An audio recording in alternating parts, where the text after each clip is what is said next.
Hello friends, எல்லாருக்கும் வணக்கம்.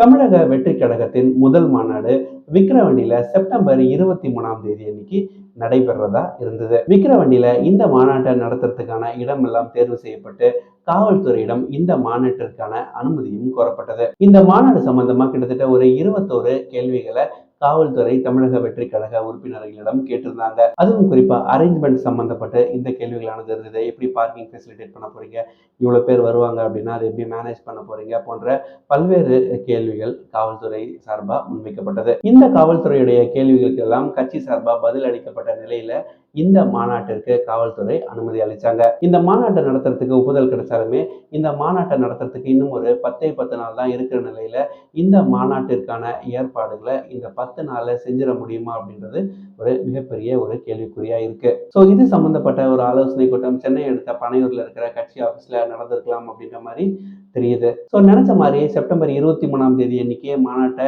நடத்திடலாமா, நடத்திட முடியுமா, இல்லைன்னா அக்டோபர் மாதம் மாதிரி இந்த மாநாட்டை தள்ளி போடலாமா அப்படின்ற மாதிரியான கேள்விகள் எழுந்து வருது. இந்த மாநாட்டிற்கு ஒரு 50,000 to 70,000 பேர் வருவாங்க அப்படின்னு எதிர்பார்க்கப்படுது.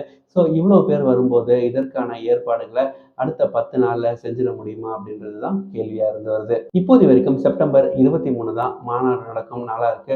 ஒருவேளை இந்த டியூரேஷன் ரொம்ப ஷார்ட்டா இருக்கு அப்படின்னு ஃபீல் பண்ணாங்கன்னா ஒருவேளை இந்த டேட்டா அவங்க அக்டோபருக்கு மூவ் பண்ண வாய்ப்பு இருக்கு. இது கட்சியோட முதல் மாநாடு அப்படின்றதுனால கொள்கை விளக்கங்கள்லாம் இந்த மீட்டிங்ல இடம்பெறும் அப்படின்னு எதிர்பார்க்கலாம்.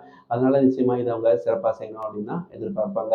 ஒருவேளை இந்த மாநாடானது வேற ஒரு டேட்டுக்கு மாற்றப்பட்டா மறுபடியும் காவல்துறை கிட்ட அவங்க அனுமதி வாங்கி தான் அந்த மாநாட்டை நடத்துற மாதிரி இருக்கும். இதே மாதிரி பனையூர்ல இருந்து ஏதாவது தகவல் கிடைச்சது அப்படின்னா நிச்சயமா உங்ககிட்ட ஷேர் பண்றேன். இதே மாதிரி தகவல்களுக்கு மறக்காம நம்ம சேனலை சப்ஸ்கிரைப் பண்ணி வச்சுக்கோங்க. நன்றி, வணக்கம்.